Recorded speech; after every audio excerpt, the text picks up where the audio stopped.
ভগবান শ্রীকৃষ্ণের পূর্ণ জন্মভূমি হলো মথুরা। আর এই জন্মভূমির আনাচে কানাচে রয়েছে শ্রীকৃষ্ণের বিভিন্ন সময়ের বিভিন্ন কর্মের নিদর্শন। সেই সব কিছুকে উপভোগ করতে প্রতিটি হিন্দু ব্যক্তিই চায় জীবনে একবার হলেও মথুরা বৃন্দাবন ভ্রমণ করতে। আজকের এই ভিডিওর মাধ্যমে মথুরা ভ্রমণের বিভিন্ন গল্প তোমাদের সঙ্গে শেয়ার করব। হ্যালো এভরিওয়ান, আমি Diti. Welcome to Diti's world.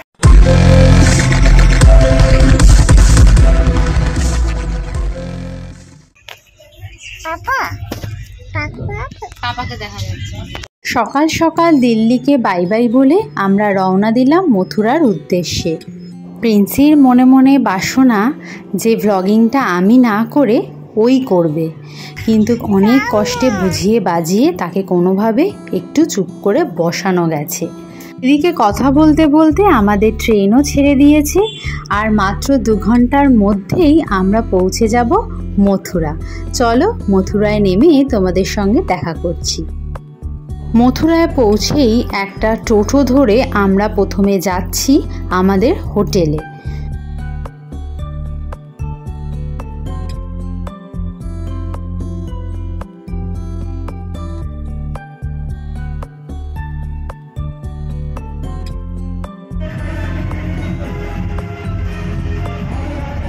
চলে এসেছি আমাদের হোটেলে।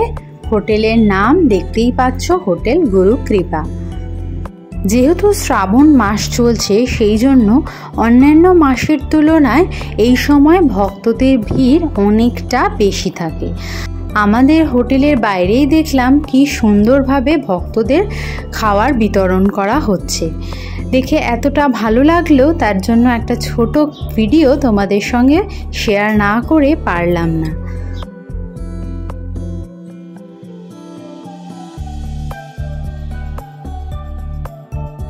হোটেলে ঢুকেই নিজেরা ফ্রেশ হয়ে আগে ব্রেকফাস্টটা সেরে নিয়ে বেরিয়ে পড়েছি আজকের প্রথম গন্তব্যের উদ্দেশ্যে। প্রথমেই আমরা যাব গোকুল।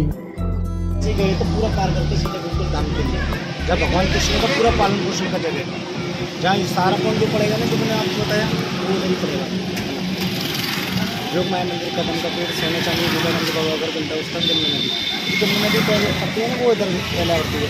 बाकी सारा पॉइंट पड़ता है इधर पंजी गलियों में। और आगे जाके अपना है गाड़ी पार्किंग में लग जाएगा। হোটেল থেকে টোটো দাদা আমাদের গোকুলের এই জায়গাটায় নামিয়ে দিয়েছে। এবার এখান থেকে একজন পুরোহিতকে ধরে আমরা পুরো গোকুলটা ঘুরে দেখেছি। গোকুলের প্রতিটি অলিতে গলিতে রয়েছে বিভিন্ন মন্দির, আর এই মন্দিরগুলোই এক এক করে সাক্ষী হয়ে রয়েছে ভগবানের নানা রকম লীলা খেলা। আমরা দেখলাম নন্দ বাবার ঘর, শিব মন্দির, চন্দ্রমাদার দানগলি, নন্দগাঁও, রঙ্গিলি গলি, বাল রমন রেতি যেখানে ছোটবেলায় ভগবান খেলা করতেন। এছাড়াও মাখন চুরি, পুতনাবধ, নানা রকম লীলা এখানে কিন্তু করেছেন। এবং ভগবান এখানেই নন্দ বাবা ও মা যশোদার কাছে 11 বছর কাটিয়েছিলেন। অ্যাজ ইউজুয়াল মন্দিরগুলোতে একদমই ক্যামেরা অ্যালাউড ছিল না, তাই আমি আর কোনো ভিডিও শেয়ার করতে পারলাম না। এবার আবার আমরা বেরিয়ে গেছি হোটেলের উদ্দেশ্যে। হোটেলে যাচ্ছি এই কারণেই, এখানে সব মন্দিরগুলোই মোটামুটি 11:30-12টার দিকে একবার বন্ধ হয়, আবার বিকেল 4টে টু 5টার মধ্যে খুলতে থাকে। তো সেই সময়টা আমরা ভাবলাম এতটা গরম, হোটেলে গিয়ে একটু রেস্ট নিই, তার আগে আমরা একটু লাঞ্চ করে দেন হোটেলে যাব। আর রাস্তায় যেতে যেতে প্রিন্সি ওর ফ্রেন্ডদের দেখে তো খুব খুশি, তাই আমরা একটু দাঁড়িয়ে পড়লাম আর একটু ফটো ভিডিও নিলাম।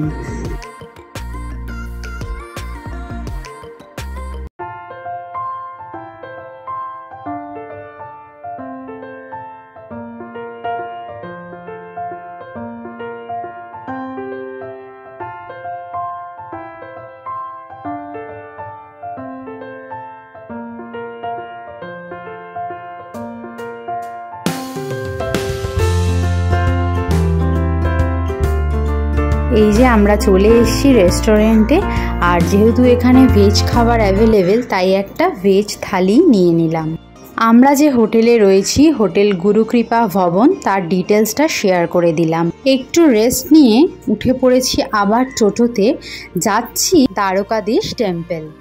বিশ্রাম ঘাটের সন্ধান করতে করতে আমরা এসে পৌঁছেছি এই ঘাটে, কিন্তু এই ঘাটের নাম এখনও অজানা। যাই হোক, যমুনা নদীর পাড়ে মৃদুমন্দ বাতাসটা বেশ ভালোই লাগছে।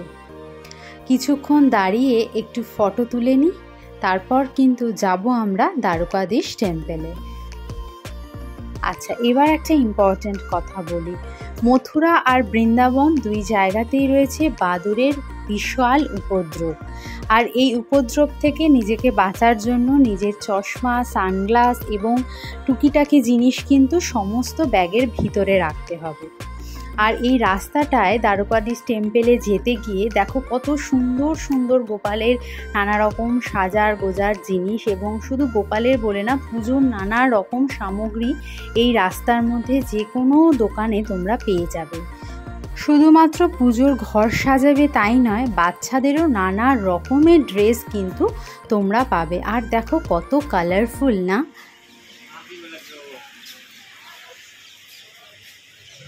মথুরা বৃন্দাবনে প্রতিটি অলিতে গলিতেই রয়েছে একাধিক মন্দির, আর এই মন্দির সংলগ্ন রাস্তার দুই পাশেই তোমরা সর্বত্র এরকম দোকান পাবে, আর যেখানে খুব সস্তায় সমস্ত জিনিস তোমরা কিনতে পারবে।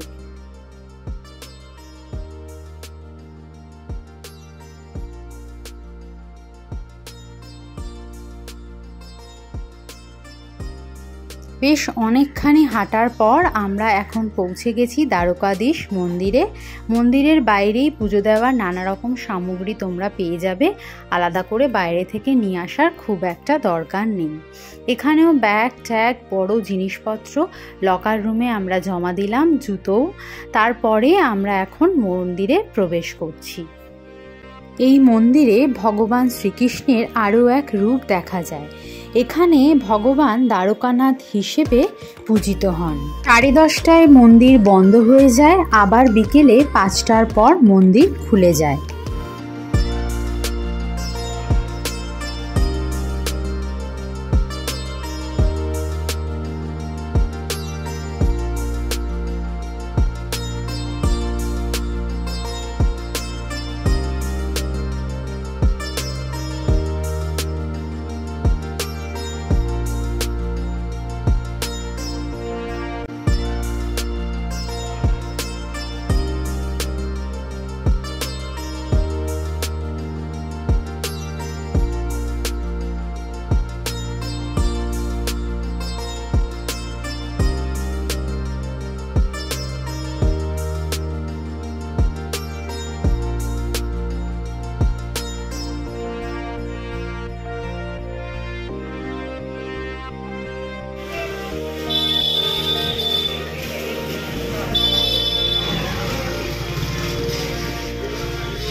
এখন আমরা চলে এলাম কংসের কারাগারে, অর্থাৎ যেখানে শ্রীকৃষ্ণ জন্মগ্রহণ করেছিলেন। কথিত আছে ভগবান শ্রীকৃষ্ণ কংসের কারাগারে বাবা বাসুদেব ও মা দেবকীর কোলে জন্মগ্রহণ করেন। তাই কারাগারই এখন শ্রীকৃষ্ণের জন্মভূমি মন্দির হিসেবে পূজিত হয়। এখানেও ভিতরে ফটোগ্রাফি, ভিডিওগ্রাফি কোনো রকম অ্যালাউড নয়, তাই বাইরের চিত্রটাই তোমাদের সঙ্গে শেয়ার করলাম। অল্প কিছু টাকার বিনিময়ে লকার রুমে সব কিছু জমা রেখে আমরা ভিতরে প্রবেশ করতে চলেছি। মন্দিরের ওপরে উঠতে গেলে পার করতে হবে অনেকগুলো সিঁড়ি, কিন্তু যারা এই সিঁড়ি এড়াতে চাও তাদের জন্য কিন্তু লিফটের ব্যবস্থা রয়েছে। আমাদের বেবি ছিল বলে ওরা কিন্তু আমাদেরও অ্যালাউ করলো। পুরো মন্দির ঘুরে দেখতে দেখতে হয়ে গেছে প্রায় অনেকটা রাত। ঘোরাফেরা তো অনেক হলো, এবার মথুরায় এসে মথুরার বিখ্যাত প্যারাটা কোথা থেকে নেব, এটাই সবচেয়ে বড় কোয়েশ্চেন। শুধু নিজেরা ঘুরলেই তো হবে না, ফ্যামিলির সবার জন্য কিছু না কিছু জিনিস নিতে হবে, আর তার মধ্যে প্যারা তো অন্যতম। তাই আমরা অনেক গুগল সার্চিংয়ের পর খুঁজে পেলাম এই দোকানটা, আর যার নাম হচ্ছে ব্রিজবাসী। লোকাল মানুষজনও বলল এখানে সব থেকে ভালো প্যারা এই দোকানেই পাওয়া যায়।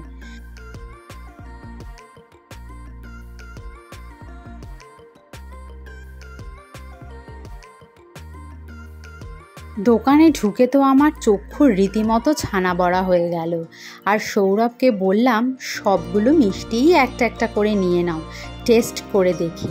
আর ওদের মেনু কার্ডটাও তোমাদের সঙ্গে শেয়ার করলাম। দেখো, শুধু মিষ্টি নয়, নানা রকম snacks item, Chinese, south Indian সব কিছুই কিন্তু তোমরা এখানে থেকে খেতে পারো। তবে আমার মনে হলো মিষ্টিটাই এখানের ফেমাস, তাই অনেক দেখাদেখির পর এই মিষ্টিটা আমরা খাবো বলে আজকে ডিসাইড করেছি।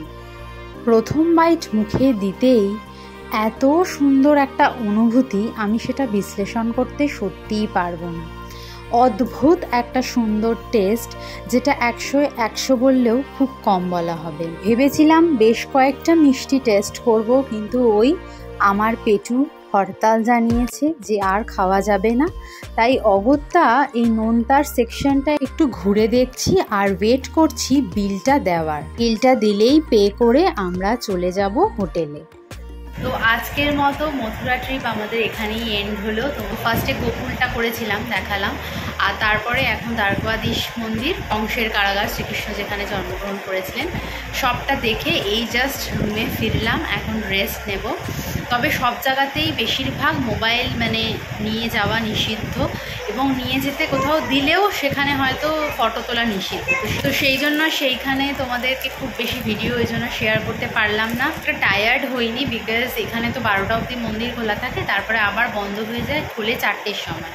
তো 12টার সময় আমরা লাঞ্চ ফাঞ্চ করে 1টার মধ্যে হোটেলে চলে এসেছিলাম, আর তারপরে একটু রেস্ট নিলাম। তো হোটেলেই অর্ডার দিয়েছিলাম আমাদের ভেজ ডিনারটা, আর ভেজ হলেও এখানে পেঁয়াজ রসুন সবই চলে, খেতে অনবদ্য হয়েছে।